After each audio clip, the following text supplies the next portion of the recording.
نحمده ونصلي على رسوله الكريم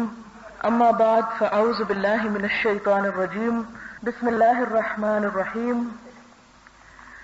آج ہم ریاض الصالحین کا 36واں باب النفقۃ علی العیال کے بارے میں پڑھیں گے، جس کا معنی ہے اہل و عیال پر خرچ کرنے کا بیان. قال اللہ تعالی وعلی المولود له رزقهن وکسوتهن بالمعروف. ارشاد خداوندی ہے اور دودھ پلانے والی ماؤں کا کھانا اور کپڑا دستور کے مطابق باپ کے ذمے ہوگا. وقال تعالی لینفق ذو سعة من سعته ومن قدر علیہ رزقه فلینفق مما آتاہ اللہ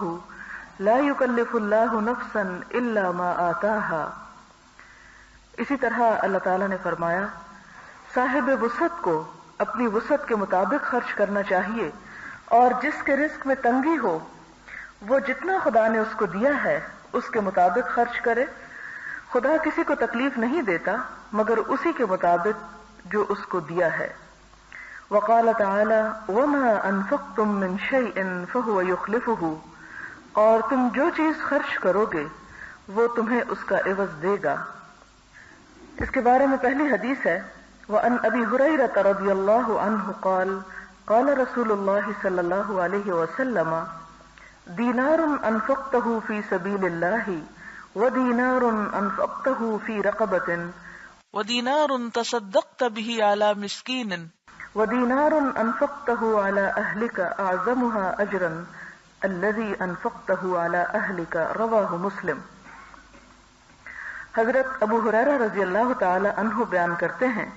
کہ رسول اللہ صلی اللہ علیہ وسلم نے فرمایا ایک دینار وہ ہے جس کو تو نے فی سبیل اللہ خرچ کر ڈالا، ایک دینار وہ ہے جو کسی غلام کو آزاد کرنے میں خرچ کیا، اور ایک دینار وہ ہے جس کا تو نے کسی مسکین پر صدقہ کیا، اور ایک دینار وہ ہے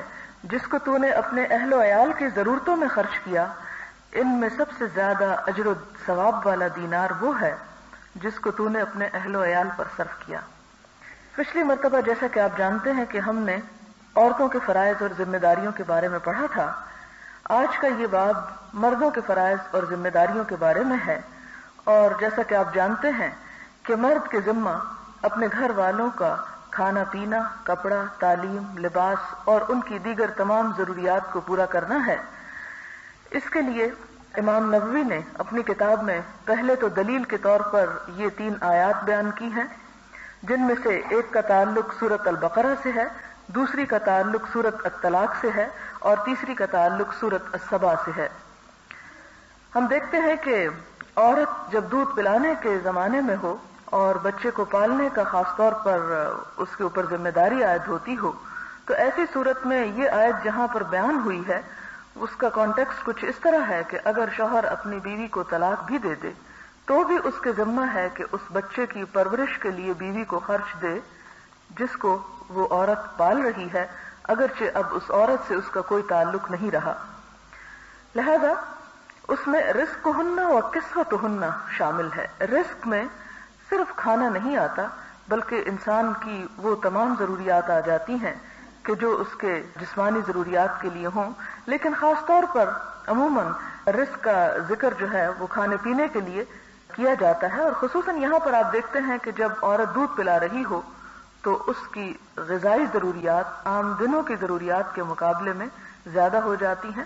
اس لیے یہاں رزق سے مراد صرف روٹی نہیں یا کھانے کی چیزیں نہیں بلکہ وہ دوائیاں یا وہ ایسی چیز بھی شامل ہے کہ جو اس کی نرشمنٹ کے لیے ضروری ہوں. وکسوتهن اور ان کا لباس بھی، یعنی اگرچہ کھانا جو کھائے گی اس میں سے تو بچے کو دودھ پلانے میں کچھ نہ کچھ حصہ چلا جائے گا، لیکن اس کے ساتھ یعنی اس کی دوسری ضرورت کا بھی خیال رکھا گیا. اگر یہ ان حالات کے لیے ذمہ داری ڈالی گئی تو عام حالات میں جبکہ ایک بیوی اپنے شوہر کے گھر میں ہو تو اس صورت میں یہ ذمہ داری اور بھی بڑھ جاتی ہے. پھر فرمایا بالمعروف، بھلے طریقے سے، اس پر احسان جتاتے ہوئے نہیں، اس کو تنگ کر کے نہیں، اس کے اوپر کسی قسم کے ناجائز دباؤ ڈالتے ہوئے نہیں، یا وہ پیسے کو ترستے ہوئے یا بھیک مانگتے ہوئے تمہارے سامنے ہاتھ نہ پھیلائے، بلکہ بھلے طریقے سے اور اچھے طریقے سے. اور معروف میں ایک تو معنی یہ بنتا ہے کہ خوش اخلاقی کے ساتھ، اور دوسرا معنی یہ بنتا ہے کہ معروف طریقے سے عام رواج کے مطابق، یہ نہیں کہ عورت بچے کو باپ کی کمزوری سمجھتے ہوئے زیادہ مطالبہ کرے، یا باپ جو ہے وہ بچے کی کمزوری ماں کے لیے سمجھتے ہوئے اس کے حق میں کچھ کمی کرے۔ اس کے لیے ایک ایسا معیار دے دیا گیا کہ دونوں ایک چیز کو سامنے رکھیں، اور وہ یہ کہ کسی کے اوپر بھی حق تلفی نہ ہونے پائے، لہذا وہ رائے اختیار کی جائے جو دونوں کے لیے معتدل ہو۔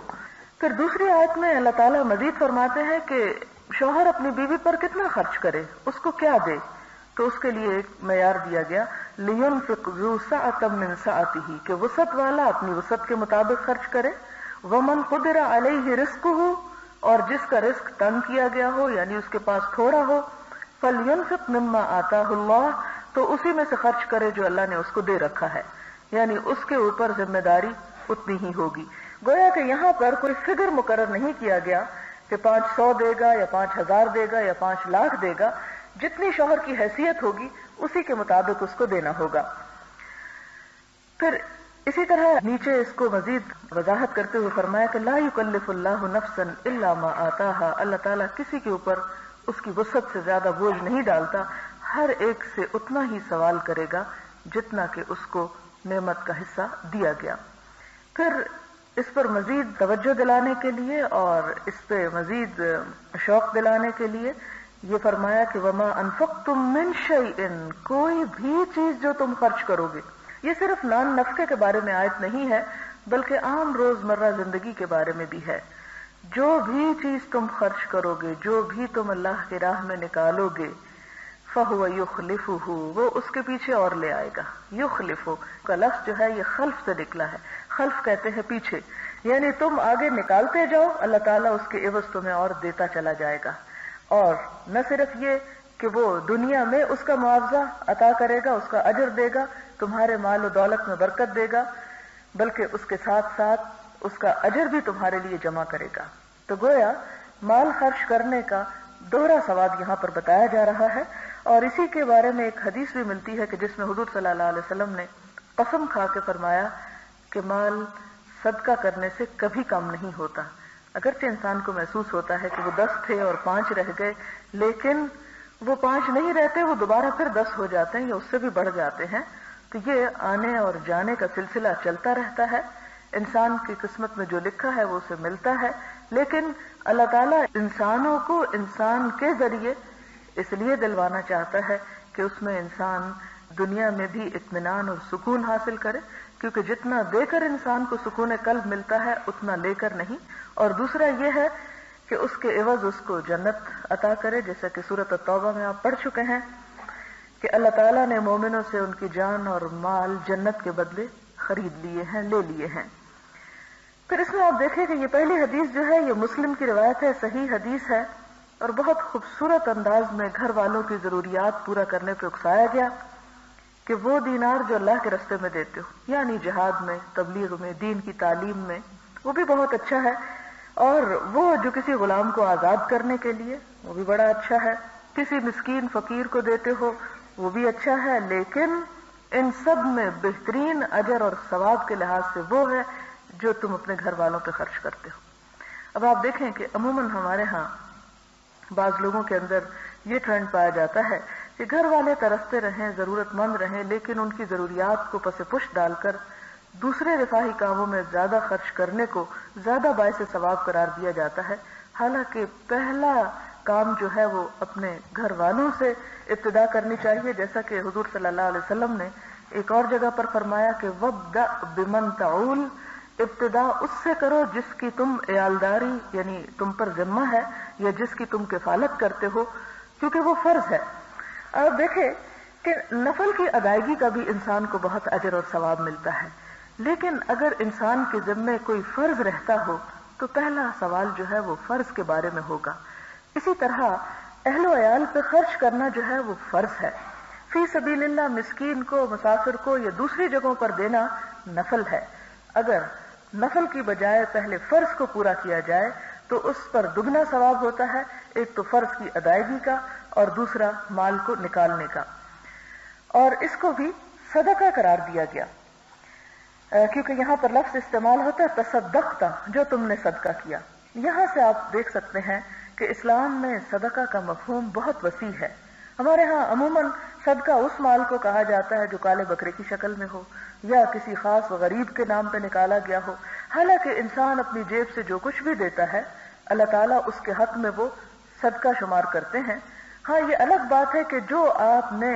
کسی غریب ہی کو کھلانے کے لیے اپنے مال سے الگ کر دیا ہو یا وہ زکوٰۃ یا عشر وغیرہ کی شکل میں ہو تو اس سے اپنی ذات پہ خرچ نہیں کیا جا سکتا، اس سے خود نہیں کھانا چاہیے. یا نظر کے طور پر کوئی چیز جیسے اللہ کی راہ میں دی جا رہی ہو کہ مثلاً بعض لوگ شکرانے کے طور پر کچھ مان لیتے ہیں اور پھر اس میں سے دیتے ہیں. اگر نیت یہ ہو کہ یہ سارے کا سارا فقراء اور غرباء میں دیا جائے گا تو پھر اس میں سے کھانے کی اجازت نہیں ہوتی. لیکن اگر انسان یہ نیت رکھے کہ کوئی چیز خرید کے لا رہا ہے، خود بھی کھائے گا، رشتہ داروں کو بھی دے گا، دوستوں کو بھی دے گا، غریبوں فقیروں کو بھی دے گا، تو ایسی صورت میں اس نیت کے ساتھ انسان ان سب کو، ایون یہ کہ اپنے گھر والوں کو بھی جو اس میں سے دیتا ہے اس کا بھی ثواب انسان پاتا ہے.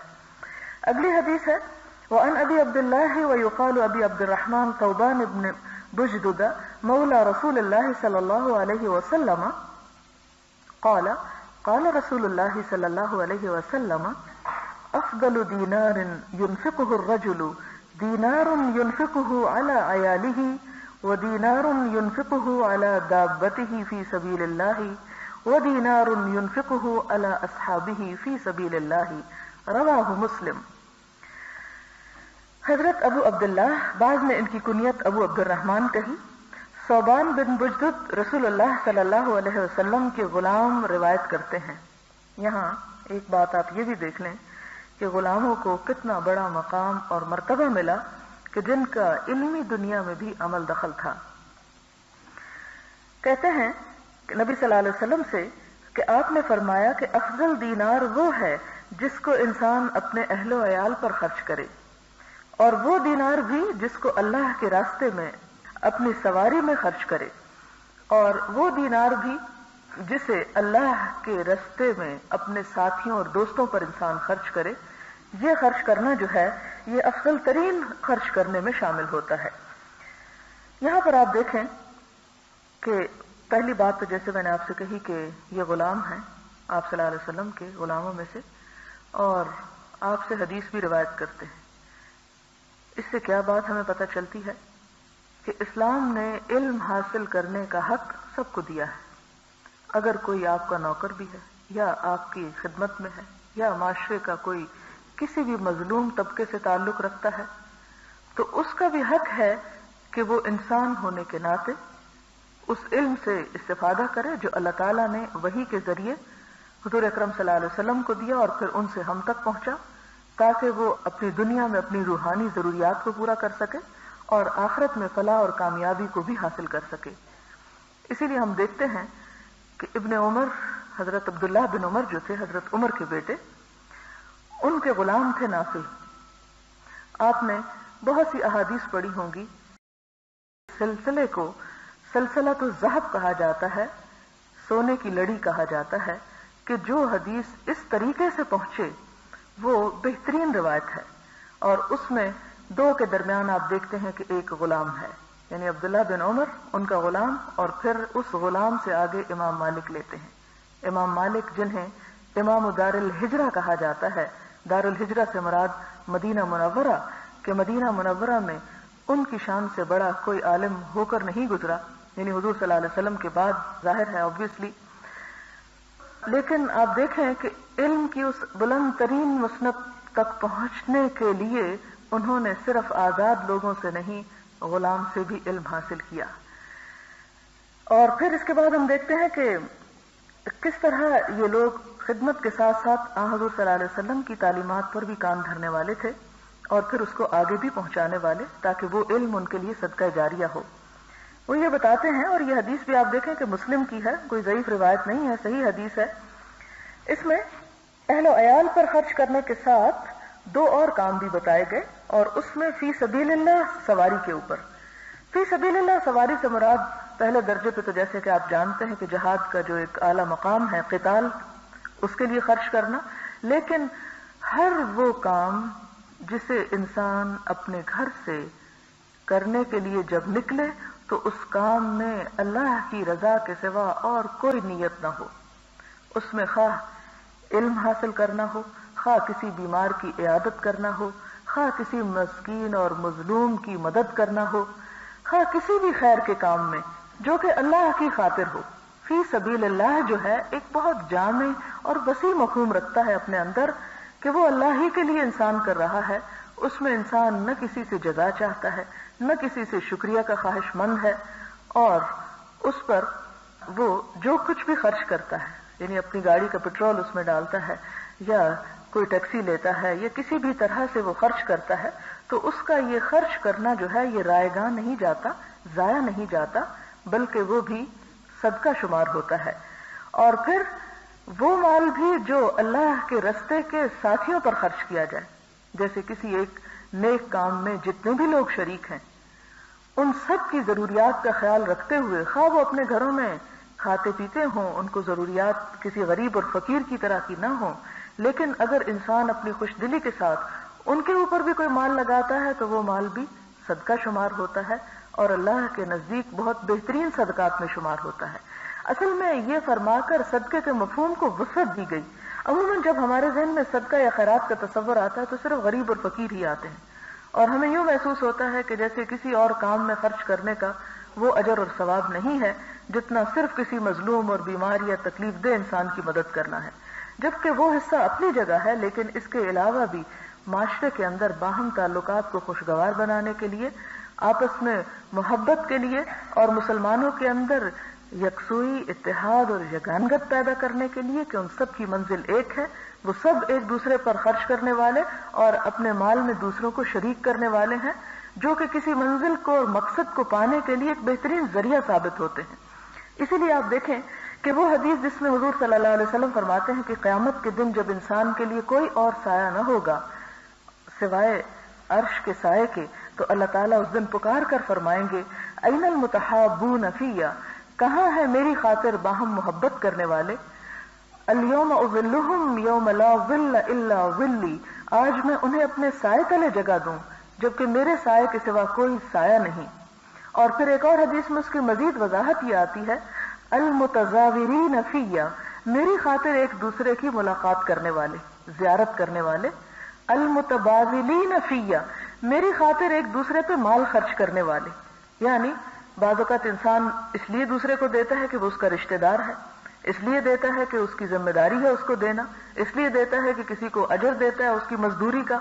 لیکن وہ موقع کہ جہاں نہ کسی کے اوپر کوئی احسان ہے، نہ مزدوری ہے، نہ جزا ہے، نہ کوئی اس طرح ہے کہ کوئی اس کے اوپر دین ہے اور وہ اس کی ادائیگی کر رہا ہے، بلکہ صرف اور صرف اس لیے کہ وہ ان لوگوں، ان دوستوں، تعلق والوں پہ خرچ کر رہا ہے کہ جو اس کے ساتھ مل کر ایک خیر کے کام میں آگے بڑھ رہے ہیں، تو اللہ تعالیٰ ایسے دینار کو اور ایسے مال خرچ کرنے کو بھی بہترین صدقہ قرار دیتے ہیں۔